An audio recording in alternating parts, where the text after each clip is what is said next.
Hi, I'm Seb Fry, a real estate broker in Northern California. I primarily serve the counties of Santa Cruz, Santa Clara, and Monterey. Welcome to module number 6 of the SellForSure University.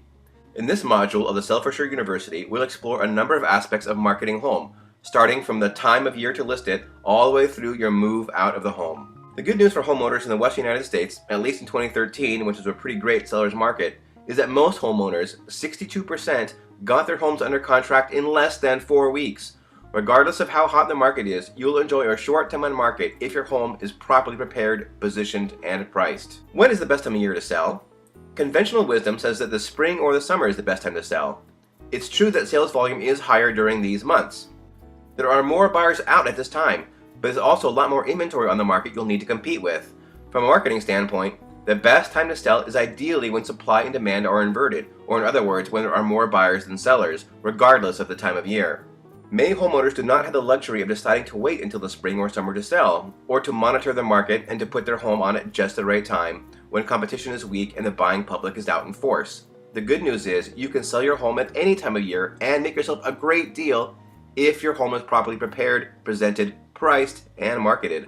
Having said that, there are perhaps a few blackout periods where you might want to consider waiting to list. For example, it's not a really great idea to list your home for sale the week before Thanksgiving, Christmas, New Year's, or any other holidays or events that mean many potential buyers for your home will be out of town or focused on activities other than buying real estate.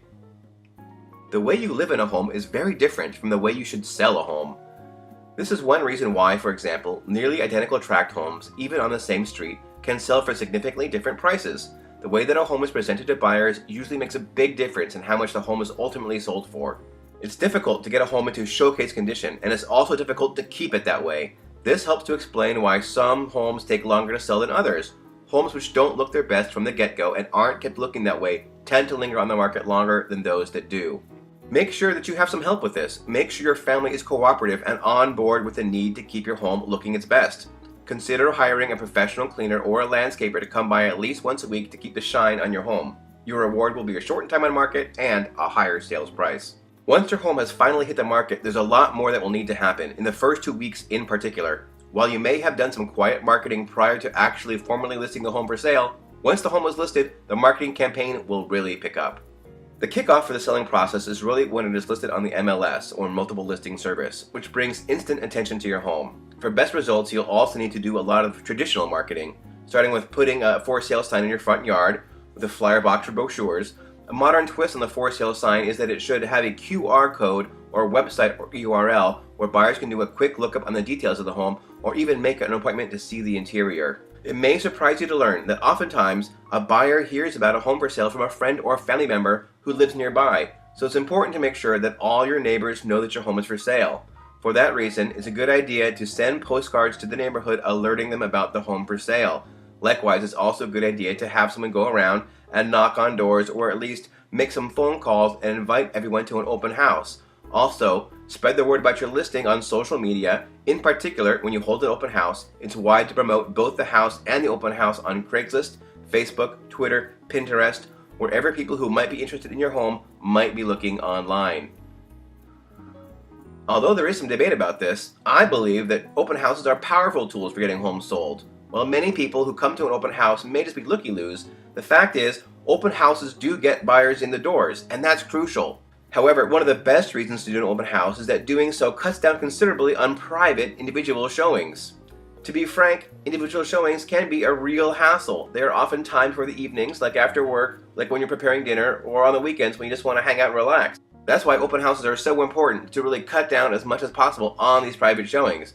But when you're going to have a showing, before the showing you'll want to tidy up the house, to put the dishes away, and make sure the bathrooms are looking spick and span, and the house is generally clean and well presented.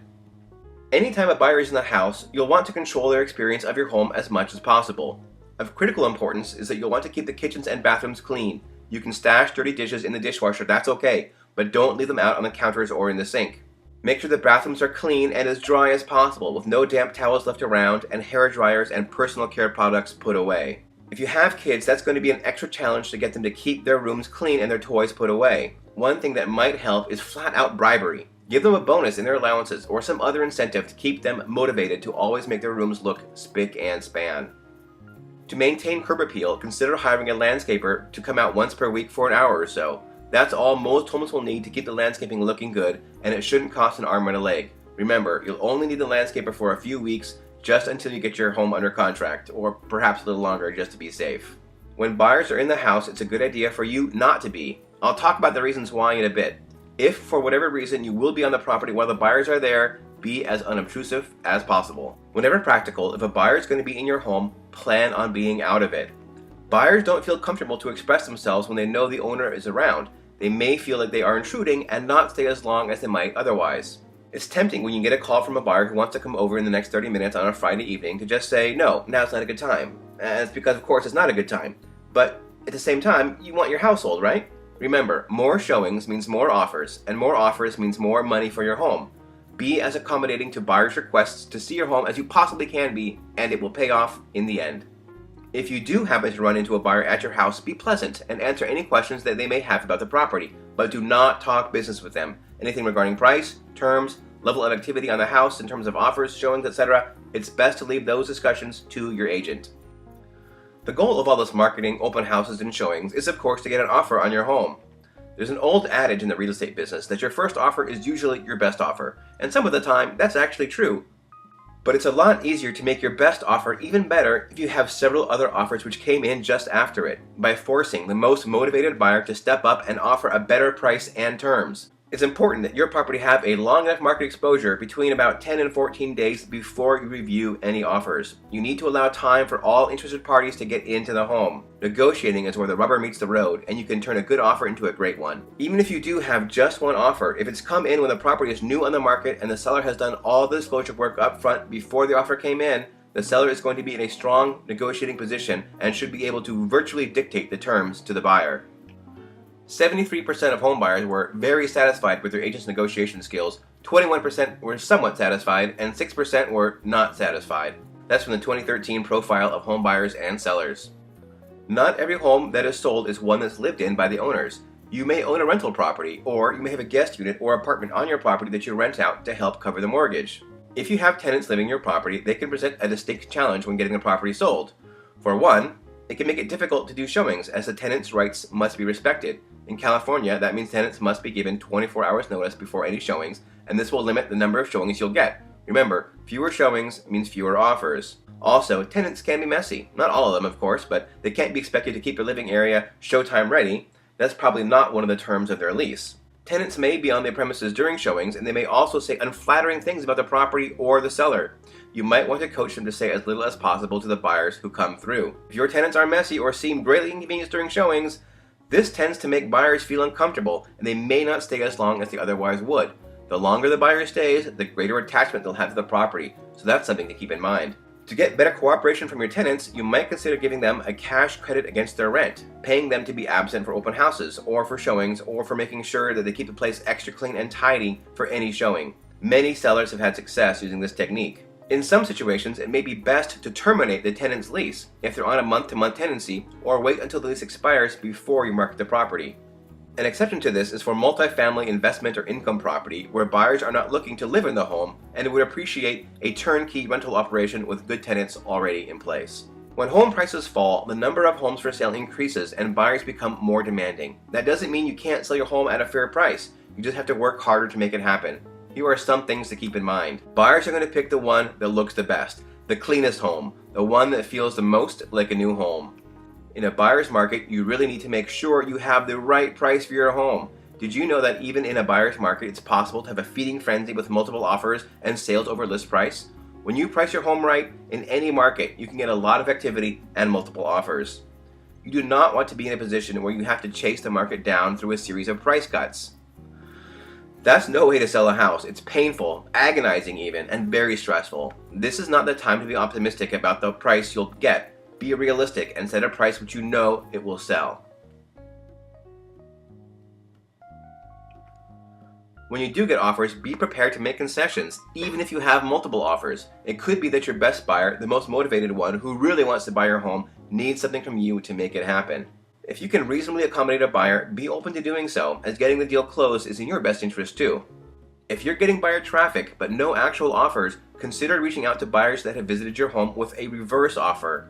Let them know that you will make a special offer, not advertised elsewhere, a discount of a few $1,000s or a few % off the asking price. This may be enough to get them to the negotiating table so a deal can be put together. How do you know if you set the wrong price? Well, that's not too hard, and it should be apparent within 2 or 3 weeks of being on the market. There's no one rule that works for every market in the country, and even within any one market, things are always changing. But let's look at some of these things. How many phone calls are you receiving on the property? How many people are looking at the home on Trulia, Zillow, and other popular listing sites? How fast are the flyers disappearing from the flyer box? How many people are actually coming in the door, and how long do they stay once they get there? What's the feedback from buyers and agents who have visited the property? And importantly, how many offers have you had on the property? If the answer to any of these questions is not many, however that's quantified in your market, the answer is clear. You've set the price too high and you'll need to make some adjustments. If buyer response has been weak, or you receive a lot of feedback indicating that buyers are not clearly seeing your home's value at the price you're asking, you'll need to make some adjustments, and soon. If there are things which can be improved, for example a quick paint job or more cleaning or improvements to the landscaping, make those adjustments. If it's not practical to make any adjustments to the presentation of the property, then there's really only one thing left to do: adjust the price. If there are things which can be done to improve the presentation of the home, you might want to consider pulling the home off the market while you make those changes and relaunching the property again when the changes have been completed.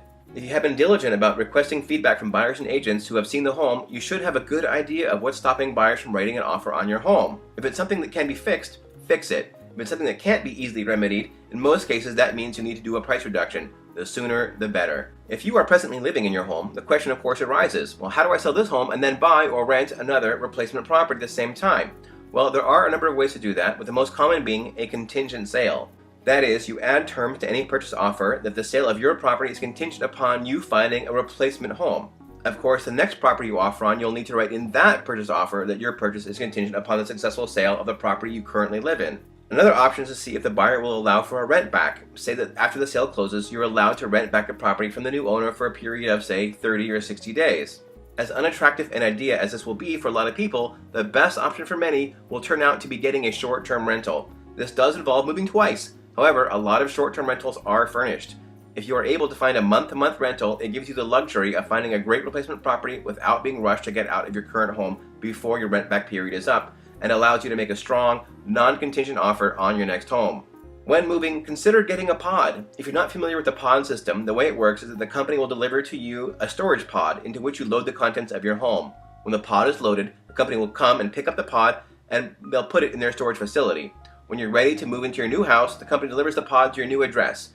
That easy. Assuming you haven't moved out before you put your home on the market, you'll want to start planning your move in earnest once you're on the market. Finding the best mover for your particular needs and the right price involves a simple evaluation of your needs.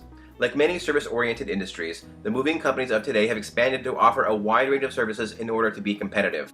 So get referrals. Finding a good moving service begins with asking someone you know, a family member, a coworker, or a friend about their moving experience, good or bad. Also, your real estate professional can also be an excellent source of information.